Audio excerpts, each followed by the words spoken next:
நமஸ்காரம்.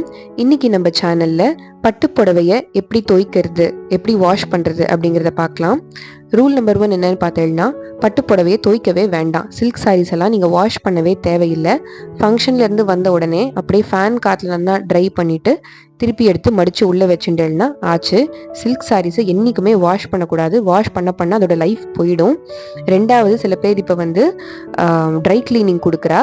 மேக்ஸிமம் ஒரு சில்க் சாரியை 3 வாட்டி தான் ட்ரை கிளீனிங் கொடுக்க முடியும். அதுக்கப்புறமா நீங்கள் கொடுத்தேல சில்கே போச்சு அதில், அதாவது இந்த ஷைன் எல்லாம் போயிடும் அதில். ஸோ அதனால் பார்த்து கேர்ஃபுல்லாக ஹேண்டில் பண்ணுங்க. இப்போ ஃபஸ்ட்டு பார்த்தேன்னா எப்படி வாஷ் பண்ணுறது அப்படிங்கிறத பார்க்கலாம். முதல்ல ஒரு பக்கெட் தண்ணியில் ஒரு 10 பூந்தி கொட்டை எடுத்துட்டு இருக்கா என் மாமியார். ஸோ இந்த 10 பூந்தி கொட்டையை போட்டு இந்த மாதிரி கையாலேயே கொஞ்சம் நல்லா நசுக்கி விட்டேன்னா நிறையா வரும். 3 பட்டுப்புடவை நினைக்க போகிறோம் இன்றைக்கி. ஸோ அதுக்கு 10 பூந்தி கொட்டை போட்டுருக்கோம். பூந்தி கொட்டை ஒருவேளை பச்சையாக இருந்தால் கொஞ்சம் கையாலேயே நசுக்கினா அது ஈஸியாக நசுங்கிடும். இந்த மாதிரி ஈஸியாக நுர வரும். பட் அது கொஞ்சம் ட்ரையாக ஹார்டாக இருந்ததுன்னா கையால் நசுங்க அது எதுவும் வராது, அவ்வளோ பெருசாக வராது. இப்போ பார்த்தீங்கன்னா இங்கேயே தெரியும் உங்களுக்கு, அவ்வளவா நுர வரல, லேசாக வருதே தவிர ரொம்ப நுர வரல. ஸோ அதனால் நம்ம என்ன பண்ணலாம் அப்படின்னு, இந்த 10 பூந்தி கொட்டையை எடுத்து ஒரு பாத்திரத்தில் போட்டு ஒரு 3 டம்ளர் ஜலம் விட்டு நல்லா கொதிக்க விட்டுடலாம். ஒரு 3 to 5 minutes கொதிக்க விட்டேனாலே போரும். அதுக்கப்புறமா அடுப்பை ஆஃப் பண்ணிவிடுங்க. ஸோ பாருங்கள், நல்லா கொதி கொதியோடு எவ்வளோ நுர வருது பாருங்க. அவ்வளோதான், ஆஃப் பண்ணிவிடுங்க. ஆஃப் பண்ணி இது கொஞ்சம் நல்லா ஆறட்டும். ஆறினதுக்கப்புறமா நீங்கள் கையாலேயே இதை கொஞ்சம் நசுக்கி பண்ணேன்னா நிறைய நுர வரும். அதை எடுத்து நம்ம அந்த ஃபுல் பக்கெட் தண்ணி இருக்கு இல்லையா, அதில் போட்டு நம்ம புடவையை முக்கி எடுக்கலாம். இப்போ பார்த்தேன்னா இது நல்லா ஆறிடுத்து. இப்போ பாருங்க, சும்மா கையால் இப்படி நசுக்கி பண்ணாலே எவ்வளோ நுர வருது பாருங்க. இந்த ஸ்டேஜ் தான் வேணும் நமக்கு. ஸோ இந்த மாதிரி நல்லா நுரையெல்லாம் எடுத்துட்டு அந்த பூந்தி கொட்டையும் ஃபில்டர் பண்ணி நீங்கள் இதில் போட்டேன்னா, இந்த பக்கெட் ஃபுல் ஆஃப் வாட்டரில் போட்டேன்னா சரியாக இருக்கும். இப்போ நல்லா கையாலேயே இப்படி பண்ணேன்னா நுர வந்துடும். ஸோ இதில் நம்ம புடவையை நனைக்கணும்.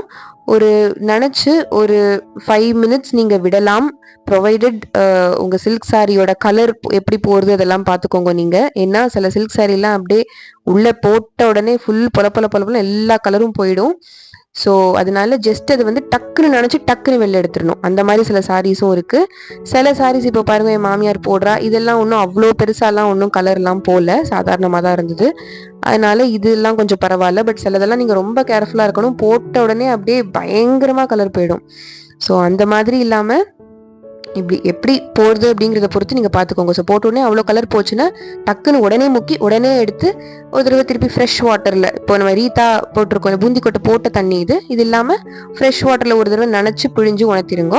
அப்படி இல்லை கொஞ்சம் கலர்லாம் போகலை தாங்கிறது அப்படின்னா இதை ஒரு 5 to 10 minutes இல்லை ஒரு ½ an hour கூட நீங்கள் நல்லா ஊற வச்சு அதுக்கப்புறமா நார்மல் வாட்டரில் ஒரு தடவை முக்கி நனைச்சி உணர்த்தினேன்னா போகிறோம். உணர்த்துறது கூட பார்த்தேன்னா நீங்கள் நிழலில் தான் உணர்த்தணும். அதாவது ரொம்ப அடிக்கிற வெயில் அப்படியே போய் உணர்த்தக்கூடாது. ஒரு சாயந்தரம் ஒரு 5:15 5:30 மணி வெயில் இருக்கு இல்லையா, அப்போ வெயிலே இருக்காது மோஸ்ட்லி, அந்த மாதிரி நேரத்தில் போய் இந்த மாதிரி உணர்த்திட்டு வந்துடணும். இதுவும் ஒரு ½ an hour to 1 hour நல்லா காஞ்சிரும். போய் எடுத்து அயன் பண்ணி அயனுக்கு கொடுத்து மடித்து வச்சுக்கோங்க. ஆற்றுல அயன் பண்ணாலும் ஓகே, பட் அது அகேன் கொஞ்சம் ரிஸ்கி தான் ஆற்றுல அயன் பண்ணுறது. அதனால பெட்டர் நீங்கள் அயன்காரர் கொடுத்தேன்னா அவள் நல்லா பண்ணி தந்துடுவா. ஸோ அயன் பண்ணி எடுத்து வச்சிட்டோன்னா சூப்பராக நம்மளோட பட்டு புடவை திருப்பி ஃப்ரெஷ்ஷாக ரெடி ஆகிடும். ஜஸ்ட் இது ஒரு இதுவாக லாஸ்ட் ஆப்ஷனாக யூஸ் பண்ணுங்க. But maximum I would recommend not washing at all. நீங்கள் வாஷ் பண்ணாமல் இருக்கிறது தான் நல்லது. சில்க் சாரிக்கு எப்போவுமே அதுதான் நல்லது. அண்ட் தேங்க்ஸ் ஃபார் வாட்சிங்.